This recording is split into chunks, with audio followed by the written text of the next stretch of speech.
এসআইআরে 1 কোটি লোকের নাম বাদ যাওয়ার দাবি করায় নাম না করে শুভেন্দু অধিকারীকে পাগল বলে কটাক্ষ করলেন উত্তরবঙ্গ উন্নয়ন মন্ত্রী উদয়ন গুহ।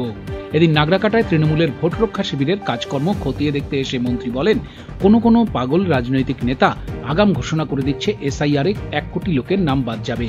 মানুষকে ভয় দেখানোর জন্য, বিভ্রান্ত করার জন্য এইসব পাগলকে অবিলম্বে গ্রেপ্তার করা উচিত। দেশের স্বার্থে এদের জেলের বাইরে রাখা উচিত নয়। উত্তরবঙ্গ উন্নয়ন মন্ত্রীর আরও সংযোজন, বলা হচ্ছে যে লোকগুলির নাম বাদ যাবে এদেরকে ধরে ধরে বিএসএফ এর হাতে তুলে দেওয়া হবে। যদি কেউ বাংলাদেশ থেকে এসেই থাকে, কি করে এলো সেটা বের করার দায়িত্ব স্বরাষ্ট্র মন্ত্রকের। এটা বিএসএফ এর মদত ছাড়া সম্ভব নয়। আর বিএসএফ এর মন্ত্রী হচ্ছেন অমিত শাহ। সবার আগে ওনার পদত্যাগ করা উচিত।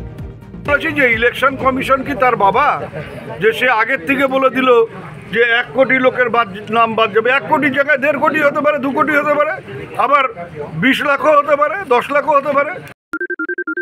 সোনাক্ষী, মশলা কোথায়?